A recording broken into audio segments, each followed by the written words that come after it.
Hello again, Koji here from Celestial Rhythms. These are such amazing times we are now getting into. It's really, it gets ever more wild in a way. Everything is coming apart, all the control, all the deceptions we have been controlled by. I just made a short video about that new way of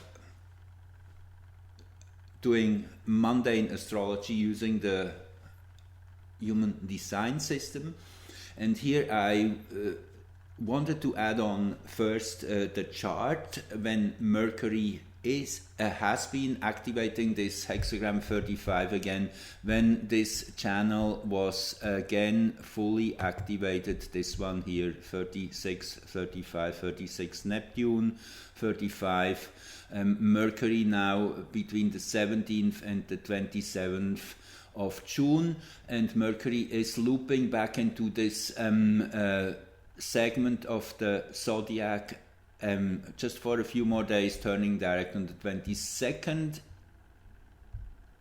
and then moving on the 27th. So for these 10 days, that is the initial moment when this energy was reactivated, and this is the Greenwich chart, and this totally underlines what I have been saying in my earlier video. You will find it if you're subscribed, or just go to my channel.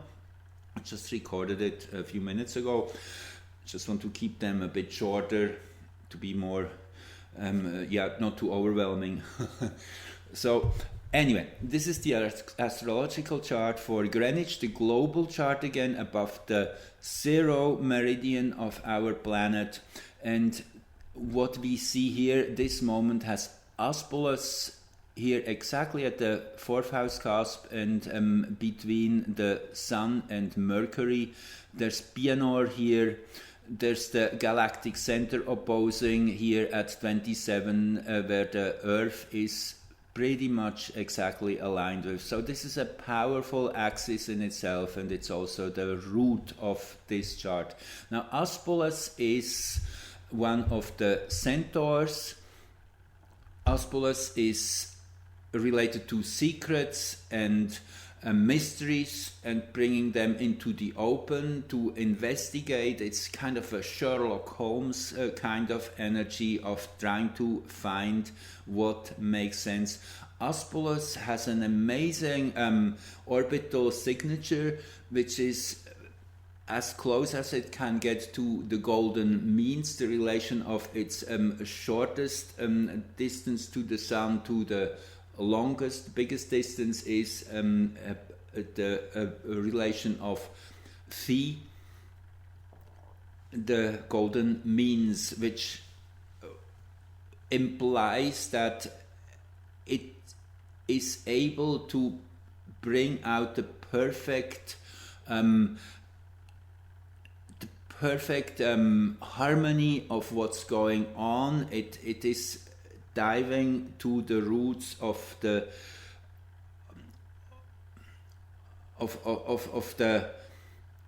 truth, you could say. So Aspolus is a really interesting one. I remember this was one of the things I immediately said in spring 2020 when this whole pandemic was started.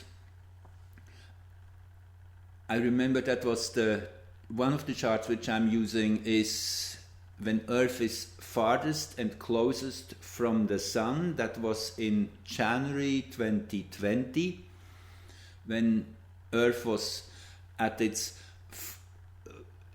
let me just say that, right at its closest to the Sun. Yes, around 4th of January or so every year, this is when Earth is at perihelion. So in that moment in Wuhan, China, Aspolus was perfectly connected with the ascendant. That rang a big bell for me at this point. And it seemed something was afoot. There was something hiding there which would slowly be uncovered. And just in the last few weeks, as we now know all that, yes, this virus came from Wuhan. So astrology again is amazing how it immediately opened that window and showed that this was likely what has been happening, that we were just played here, and it would take a while to come to the core of truth. Now, Mercury in hexagram 35 change, that's between the 17th and the 27th. As I said, this is the moment this energy was fully activated, with Nessus rising globally here together with Okiroi. Very, very interesting. Nessus so close to the ascendant. Nessus again is pretty much the archetype of darkness, of pathological behavior, of a sick behavior, you could call it, as an archetype. It's just not able to fully understand, connect, relate, because of some missing part. Many people say this dark energy has no connection to their hearts. It's kind of the, it's also, you could say it's purely intellectual, based on reason, and has no ability to feel, to sense. So that's what we are dealing here with. This is that dark energy, which is also in some ways represented by AI, by the dark AI.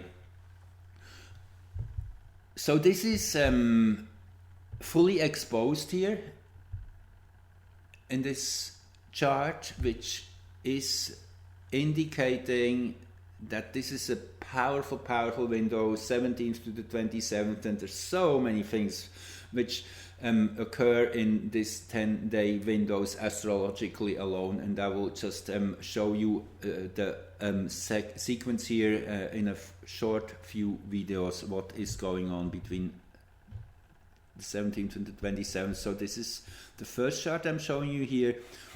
Again, Sun here opposing the galactic center by less than 10 minutes of arc. And then there is also, well, there's so many things going on here. The moon opposing Neptune, very interesting. So it is shining the light on this crisis mode we are in, and the big grand trine here between the black moon, Pluto, and the moon, bringing these emotions into motion. A grand trine is also always very fast moving energies.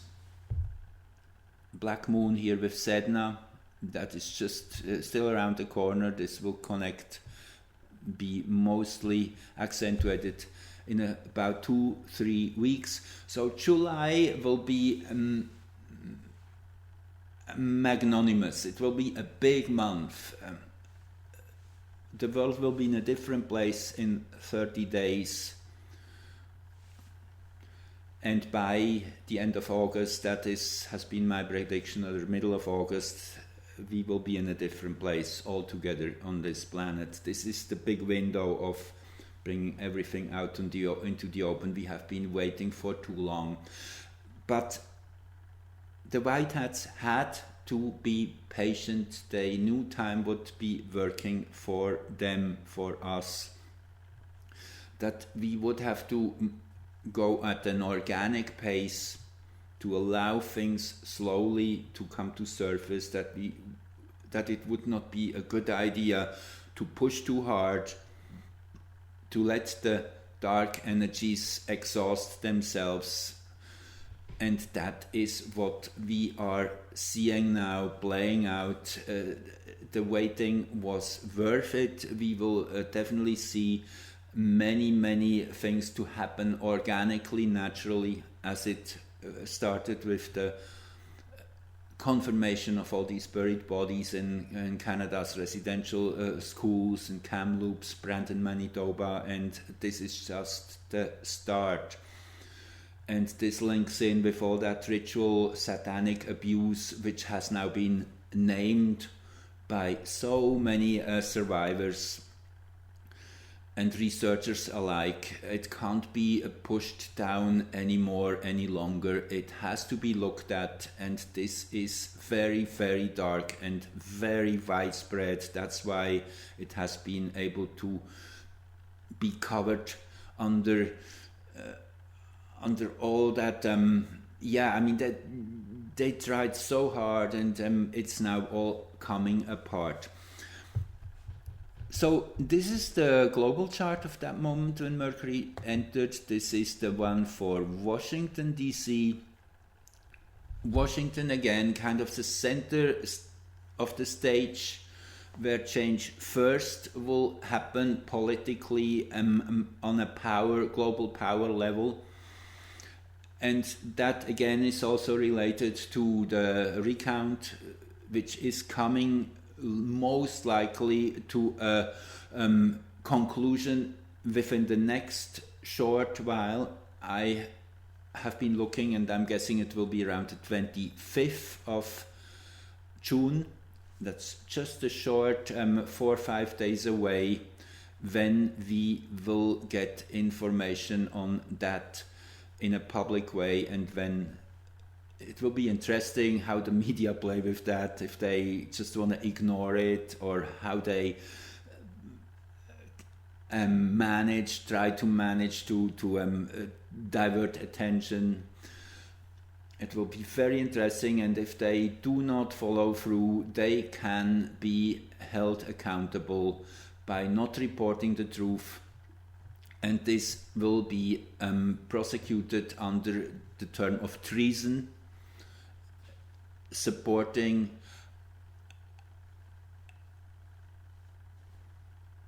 the lies which they have been doing all along. But this will be a provable event.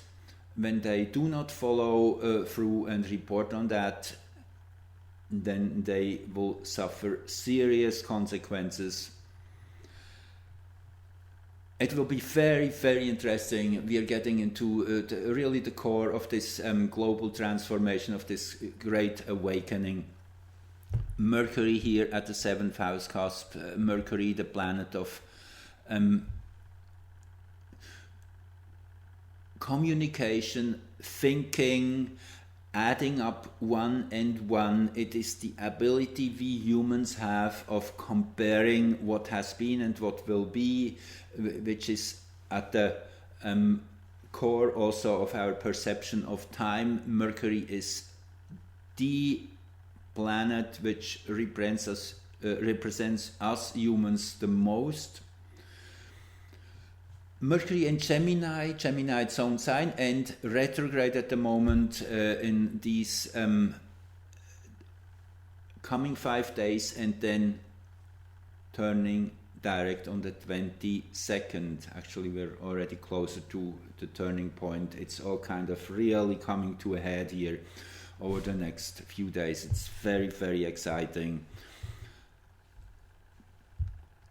what's going on. So here also, again, Nessus is strongly highlighted. Here it's the part of fortune, the mirror point of Sun, Moon, and Ascendant. If you lay an axis through the Sun Ascendant midpoint and mirror the Moon, then this is what you are getting, the part of fortune. That's how it's calculated. It's a mirror point and shows where the energies are focusing in at this place in Washington, based on this energetic shift. Nessus again, the deep state energy.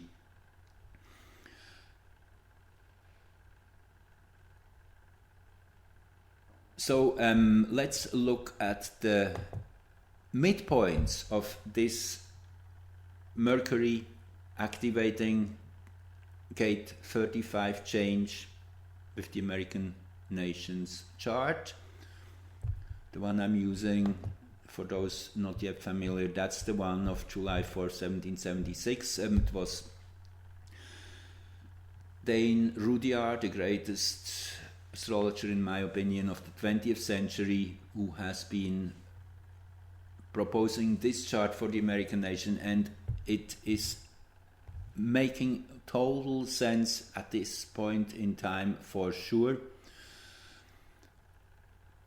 This is a powerful chart. It's more than just the American nation in my opinion. It is really the beginning of a new outlook on civilization, which these founding fathers definitely were very, very forward looking. They had something very, very big in mind. This is this idea encapsulated, and it's just about coming to full maturity in these present years, as we see here in the secondary progressions with Uranus up high here.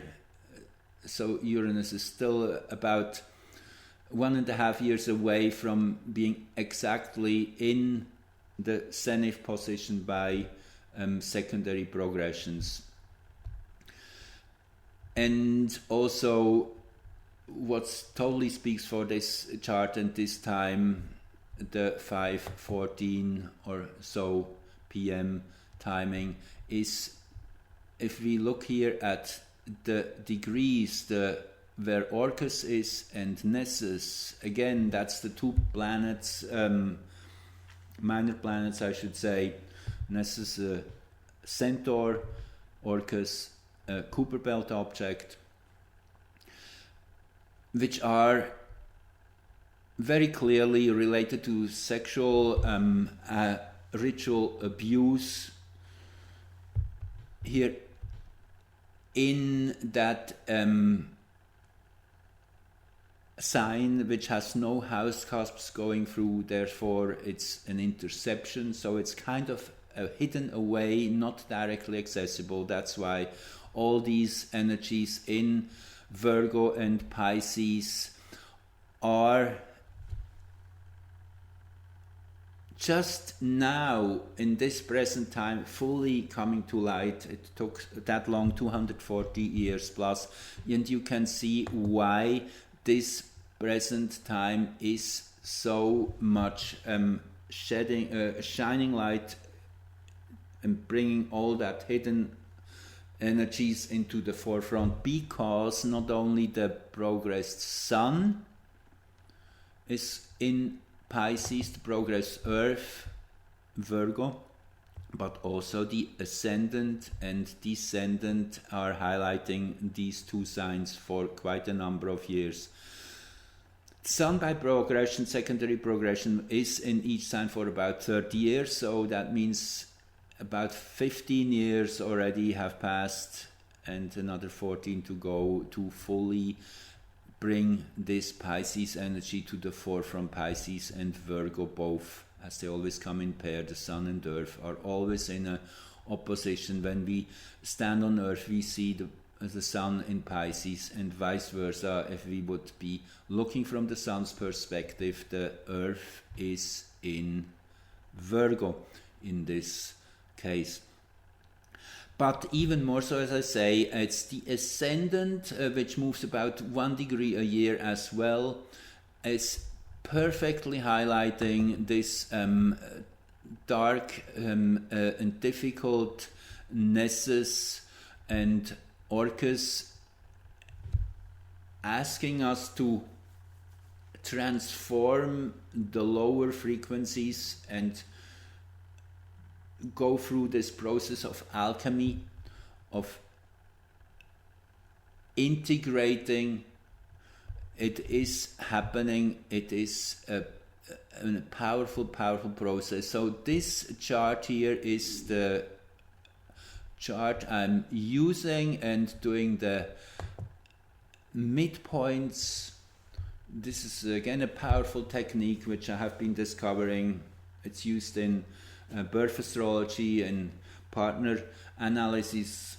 You do the time space midpoint between two people and you get the energy of the relationship. This just on the side. So this is the relationship in a nutshell of the American nation as a whole, as a great idea of all those who are rooting for change now with the present transits. Interesting here again, if we look at just the rising sign, Sagittarius, Gemini, 7th house, that's pretty much exactly the same degrees as we have here in the original chart. And also in the moment when Mercury entered this hexagram on June 17th, we had that degree here very close by highlighted. There's lots more going on here. I don't want to go too deep. I just want to point out this Moon, Pluto, Neptune. The Moon here with Pluto shows I would say the turbulence. It's a turbulence which we are experiencing right now. It's a hurricane in a way, on a mental hurricane which we are going through collectively through this present phase around summer solstice. So I will keep these videos short. Maybe just add in one more snippet here. You see that was when Mercury activated this hexagram. The Sun was at 26:59, Gemini at 27:09, just 10 minutes of arc. A few hours later, the Sun and Earth aligned with the galactic center. A very powerful moment in the year indeed, when we are seeded with galactic energies. And just 2 minutes prior to that moment, this is the okay, let me go here. This is the first quarter moon, 2709, the most powerful moment in the 28-day cycle, when the moon is building momentum toward full moon. It's a crisis in action, and 2 minutes later we had that perfect alignment of Earth with that galactic center. You see just 3:56:43, that alignment was perfect, and 3:54:07, that was the clock on the first quarter moon. I stop here and I keep them short, as I say, so you can just watch 1 second at a time, because I know there's lots of information. People are saying to me it's too much to put it all in one package, so keep it short. Thanks again for joining, and give it a like, subscribe if you like, as then you get all my updates. Okay, bye bye.